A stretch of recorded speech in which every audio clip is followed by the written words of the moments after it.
What is your opinion on Russian influence in European Union, before and after the invasion in Ukraine? So we had some big problems in the EU with the influence of Russia, also before the war, but still now. I see there are three main topics on problems. The first one is that we are not really independent in context of gas and oil. So many Europe countries still need Russia and they have no alternative and they don't take care for any alternative. So this is the first and I think the biggest influence which Russia can take in the EU. The second one I see are Russian medias like Russia Today. They have a big audience, especially in Germany, which I know, and the German government takes too long time to get rid of it. So for now, it's forbidden for Russia Today to send in public on official television, but they still send in the internet, on the social media, and they have lots of followers in Germany. We have really much people which believe in conspiracy theories, and they're also connected to this Russia propaganda media. For example, Russia Today make a big campaign against vaccination against COVID and also spread some fake news about COVID. And many Germans believe it. And now they have the connection between this anti-vaccination campaign and now the Ukraine war. And the Germans, which believe in the anti-vaccination campaign from Russia Today, are still now more open to believe in some fake news Russia spread about this war in this country. And then we have the third topic of influence from Russia in the EU. It's direct influence on politicians. We see it in Germany. We have some, I would say, dirty deals between Russian state and German politics. So that a good example is, in my opinion, our Chancellor Schröder. He was 3 periods before Chancellor in Germany, and after he was not voted again, he got a pretty good job in Russia and is still a good buddy of Putin. So Russia worked for years to get really good connections to German politicians and still ongoing, I think. Yes. Now, after the official war, I would say 4 months ago, Russia loses some of its influence. They get some problems because European countries want to get rid of Russian gas and oil, search for alternatives. They also get some debunking, so anti-propaganda for fake news they spread, but I think it's not enough. A big problem of this is that many European countries are not aware of Russian influence in the EU. There was a report last year from the EU, and it says that many countries not even know about Russian influence.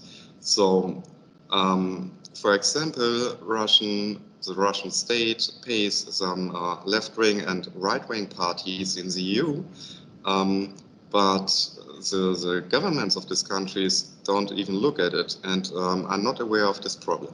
Is European Union, especially Germany, helping Ukraine in this war? I think every help, financial help or military help or humanitarian aid help, and in this way, is help for the Ukraine. In my opinion, the better question is they do enough? We have some interesting numbers which get published by a German institute, and it shows there's a huge lag between the things which was promised by the German government and the things which actually get delivered to Ukraine. So Germany is right now has only, I think it was 35% of its promise delivered. And in this fact, most of the European countries don't do enough. Right now, Ukraine needs heavy weapon systems. They need the training on the systems. I know that Germany has a lot of weapons which they can deliver or they can sell about our armory production. There are weapons in Europe countries which can help Ukraine, and the companies want to deliver them and of course to sell them to Ukraine, but the governments deny this request. So in my words, financial help, humanitarian aid, the help for refugees in Europe countries are really important, and it's good that the Europe countries do so much for these people and for this country. But maybe they should ask themselves if they have to change the focus that Ukraine will win the war. Because every day this war is still ongoing, there's more suffering in Ukraine. Is there any reason that the governments won't let the companies donate or sell these weapons to Ukraine? It's not really clear because the answers of this question change very often in Germany. So first of all, the German answer was there's not enough time to train the soldiers, the Ukrainian soldiers, on these systems. But now the war is ongoing for 4 months, and I think the war will go on for a few more months. So the second answer was that the delivery from these weapon systems can lead to this point that Germany will be part of this war, and the German government don't want it. I also don't believe that the delivery of these weapon systems will lead to this point that Germany will be an active part of this war.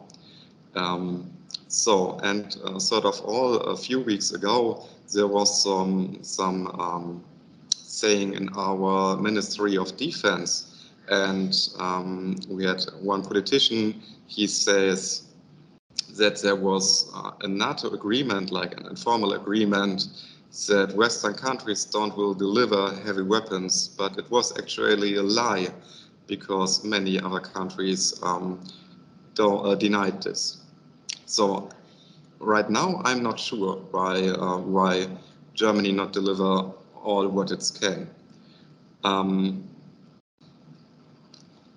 I think